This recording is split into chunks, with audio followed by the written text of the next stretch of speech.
Greetings and welcome to the well. I'm looking at Acts chapter 26, the Acts of the Apostles, chapter 26. We're going to focus on verse 8.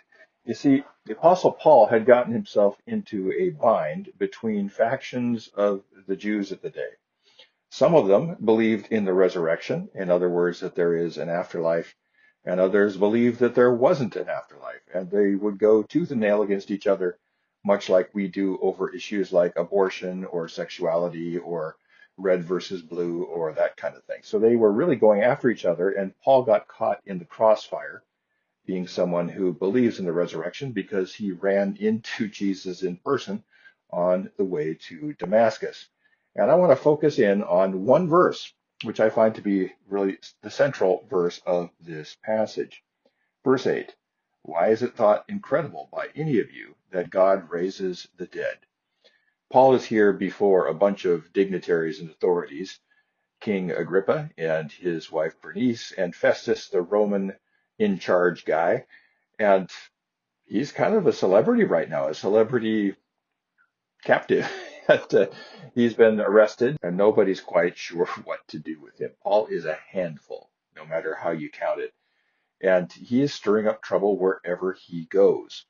And he is appealing to Caesar, which is way off in Rome, so that he can get out of there and go to a higher authority because he's a Roman citizen and he can do that. But meanwhile, Bernice and Agrippa want to have an audience with this rather famous captive, and they ask him to make a defense. And so he stands up and makes a defense, and he says, why do you think it's so incredible that someone is raised from the dead, that God raises the dead? Well, the truth is, if we look at nature, at some point or another, something that was inanimate, something that was not alive, became something that was alive. The biblical image for that, the biblical illustration for that, is God taking dust from the ground and forming it and blowing the breath of life into it. But no matter how you look at that happening, it had to have happened. The universe didn't start with a bunch of living matter. It started with non-living matter, and living matter came after it. And human beings, with all of our design and all of our technology, have been trying to create life out of non-life, organic material out of non-organic material for as long as we've known about science. We've been trying to do that, and we can't do it. We can't make it happen. We can't bring forth life. But somewhere along the line, life was brought forth out of dead matter. So all around us, everything that you see that is alive was brought forth from something that is dead. And that goes back to the very first life on this planet. We're searching the whole universe right now for life, and we don't seem to be finding it anywhere. We were going to Mars, with these probes, and we dig up the dirt, and we're looking for even microbial life there. In fact, in the 60s, when I was growing up, my teacher believed that there had been intelligent life on Mars because there were canals, she told us, that had dried up, proving that they had to irrigate because the planet was drying.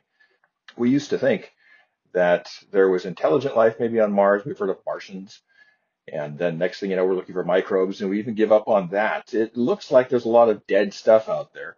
And yet this planet is teeming with life, life that came out of matter that wasn't alive.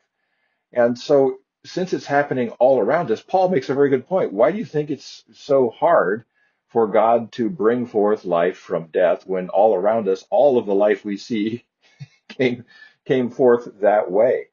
Uh, it just makes sense that whoever created the universe and whoever brought forth life in the first place, the very first life here on this planet, would be able to bring forth life out of a body that was dead. It just isn't that hard. Whoever could create the universe and create the incredible design that's going on, the design of your body, every cell in your body is working towards healing and thriving and everything else. And if you cut yourself, it'll heal itself. We don't even know what life is. There isn't a single scientist that can define life. You could sort of describe life, but as Justice Scalia said, I know it when I see it.